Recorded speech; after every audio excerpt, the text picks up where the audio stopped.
corruption is systematically destroying our democracy.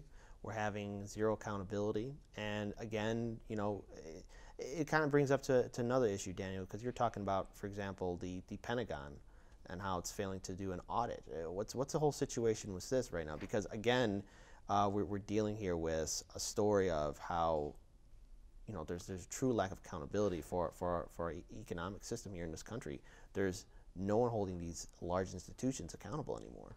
So this was an audit done, the first audit done on the Pentagon, because of course if you're a regular citizen, if you don't get your audit done, you don't do your internal taxes, you'll hear from the IRS very quickly. But if you're the Pentagon and you are working with billions and trillions of dollars, we can hold off on that. So the Pentagon has recently conducted its first audit, which failed. And I believe the comment that they gave was like, well, of course it failed. We all knew it was failed, but you should be happy that we did one at all. Mm-hmm. So we've seen articles, we've covered stories over the last couple of years about how, oh, look at this, trillions of dollars are unaccounted for. Oh, look, billions of dollars are unaccounted for. We've done stories where the Air Force was buying mugs that somehow cost like $1,000 or $15,000 per mug, and they kept breaking them, and they kept buying new ones. So they had spent, I believe by the end, several $1 million on coffee mugs. Why? Don't know.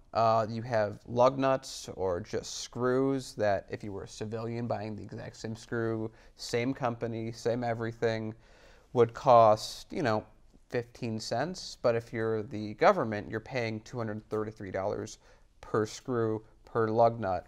And so part of this audit was about, for those of us who have been following this, this is not new information, this is not surprising information, this is really even not that newsworthy of information, but it cements everything that we've said in the past, where we have a $1.5 trillion strike fighter that can't operate. The example I've given before is it's like the government goes to Ford. We put money into it, and the problem is now is that it's the investment's not matching. And well, so, no, it's not just that. No, it's worse than that. It's just like Foxconn. It's a designed to fail statement where, if the government goes to Ford and says, we want you to make a vehicle that's as fast as a sports car, has the capacity of an SUV, can go off-roading like a pickup truck, can carry fuel like a tanker, has the long-haul capability of an 18-wheeler, and it has the performance of the Formula One car. Make one for us. Every time you make it, it's never going to work. It's never going to work. But that's what the strike fighter is. So again, Paul, we're happy to make $1.5 trillion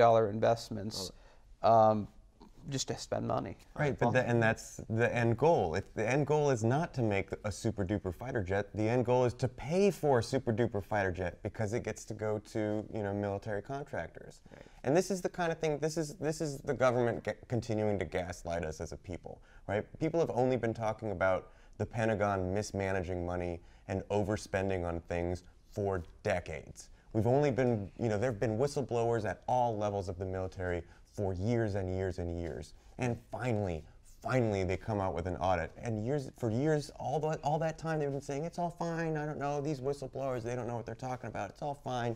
Finally they do an audit and they're like, yeah, but you guys knew we were doing this, right?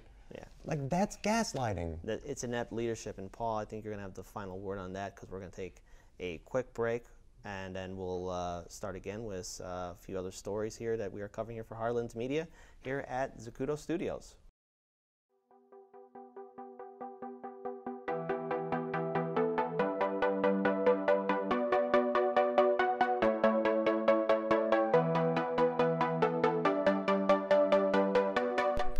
You're watching Heartlands Media.